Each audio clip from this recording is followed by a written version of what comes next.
హైదరాబాద్ లో ఇద్దరు మైనర్ విద్యార్థుల ఆత్మహత్యలు తీవ్ర కలకలం రేపుతున్నాయి. ఒకరు స్కూల్ బిల్డింగ్ పై నుంచి దూకి చనిపోగా మరొకరు ఇంటిపై నుండి దూకి ఆత్మహత్యకు పాల్పడ్డారు. కేవలం వారం వ్యవధిలో ఇద్దరు విద్యార్థులు సూసైడ్ చేసుకోవడంతో తీవ్ర చర్చనీయాంశమైంది. ఇన్స్టాగ్రామ్ చాటింగ్, స్కూల్ యాజమాన్యం ఓవర్ యాక్షన్ కారణంగానే ఇద్దరు పిల్లలు చనిపోయారన్న చర్చ జోరుగా నడుస్తోంది. అయితే ఈ ఘటనపై బాధిత కుటుంబ సభ్యులు ఏమంటున్నారు? అసలు ఈ సూసైడ్ చేసుకోవడానికి గల కారణాలేంటో ఈ కేస్ స్టడీలో పిన్ టు పిన్ ఇప్పుడు తెలుసుకుందాం.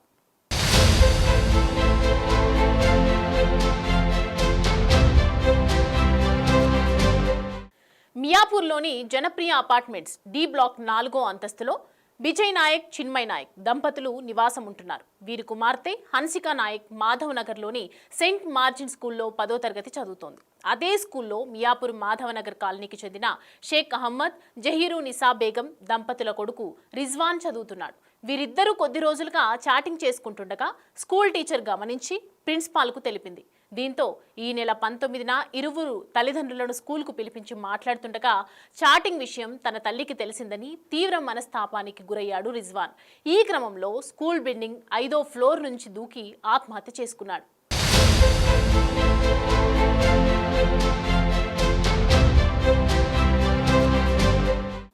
సీన్ కట్ చేస్తే స్కూల్కు వెళ్లిన హన్సికను టీచర్లు లోనికి అనుమతించలేదు. రిజ్వాన్ కుటుంబ సభ్యులను పరామర్శించిన తర్వాతే హన్సికను స్కూల్కు తీసుకురావాలని చెప్పారు.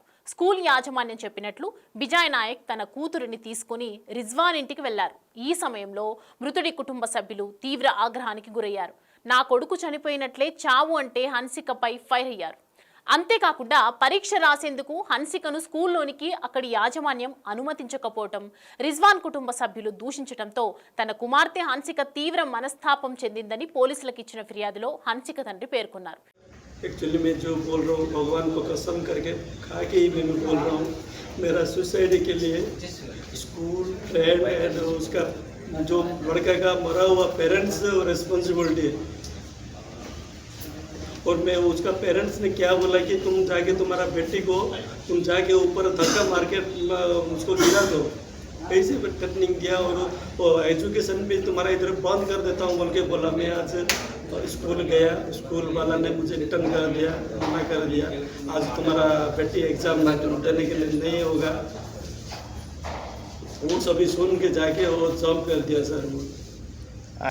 तो स्कूल ने भेजा कि तुम्हारा पेरेंट्स को जाके मिल के उनके पेरेंट्स को मिलने के लिए गया तो मेरा बेटे को लड़का का पेरेंट्स ने बहुत डांटा.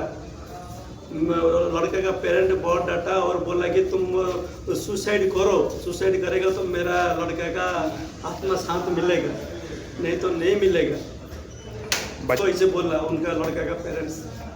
और तुम्हारा एग्नेस्ट में तुम्हारा फ्रेंड, टीचर, सभी लोग मेरे को दिया, प्रूफ दिया. वो बोला कि वो सब झूठ है सर, मैं कुछ भी मैं नहीं किया. फिर भी ऐसे रिजवान मेरा बेस्ट फ्रेंड है उनके बोला उनको. बाद में आज गई, वो बोला कि पापा आज एग्जाम है, सभी फ्रेंड जो बुरा फ्रेंड को अलाउ किया एग्जाम में, मेरे को अच्छा फ्रेंड को ये लोग ने आज मेरे को अलाउ नहीं कर रहे बोल के बोला. मेरे को रिटर्न कर दिया. मैं आई, माँ तेरे को आने के लिए एग्जाम देने के लिए मना कर रहे हैं स्कूल वाला, और मंडे का दिन में अपडेट करता हूँ, बाद में डिसीजन लेता हूँ बोल के बोला सर. ఈ ఘటనపై కేసు నమోదు చేసి దర్యాప్తు చేస్తున్నామని తెలిపారు పోలీసులు.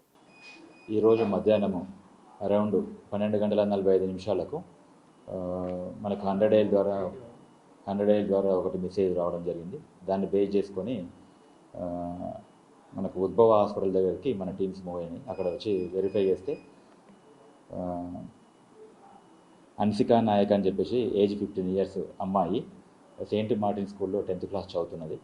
ఆమె తన ఇంటి పైన నుంచి బిల్డింగ్ పై నుంచి 5th ఫ్లోర్ నుంచి టెర్రస్ పై నుంచి దూకి కింద పడి ఇంజురీస్ కావడం జరిగింది. ఆ సమయంలో ఆమెకు head injury plus internal pelvic region plus hip region బాగా డ్యామేజ్ కావడంతో హాస్పిటల్లో అడ్మిట్ కావడం జరిగింది, ఉద్భవ హాస్పిటల్లో. వీళ్ళు అండర్గోయింగ్ ట్రీట్మెంటు మధ్యాహ్నం 1:40 చనిపోవడం జరిగింది. సో దీన్ని బేస్ చేసుకొని ఎవరైతే అమ్మాయి ఉందో, చనిపోయిన అమ్మాయి హన్సికా నాయక్ సంబంధించిన ఫాదరు అతను కంప్లైంట్ ఇవ్వడం జరిగింది. దాని కంప్లైంట్ ఇచ్చిన దాన్ని బేస్ చేసుకొని మేము ఫర్దర్ ఇన్వెస్టిగేషన్ చేసి కంప్లైంట్ వచ్చేసి అమ్మాయికి లాస్ట్ 10th క్లాస్ చదువుతున్నప్పుడు వేరే అదర్ ఇష్యూస్ ఇచ్చారు. ఏదైతే స్కూల్లో చదువుతున్నప్పుడు ఆ స్కూల్ మేనేజ్మెంట్కి సంబంధించిన కొన్ని ఇష్యూస్ మెన్షన్ చేశారో అదేంటనేది మేము ఫర్దర్గా ఇన్వెస్టిగేషన్లో మేము వెరిఫై చేసుకుంటాం.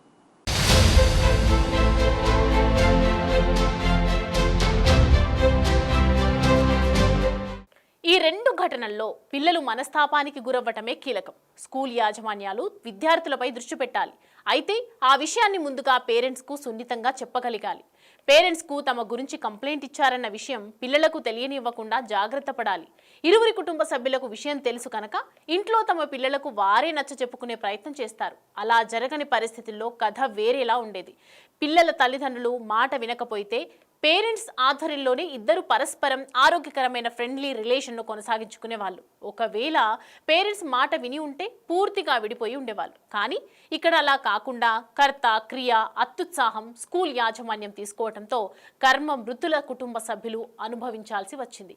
ఏదేమైనా పిల్లల విషయంలో ఇలా కఠినంగా ఆవేశంగా వ్యవహరించడంతో ఇద్దరి ప్రాణాలు బలవ్వాల్సి వచ్చింది.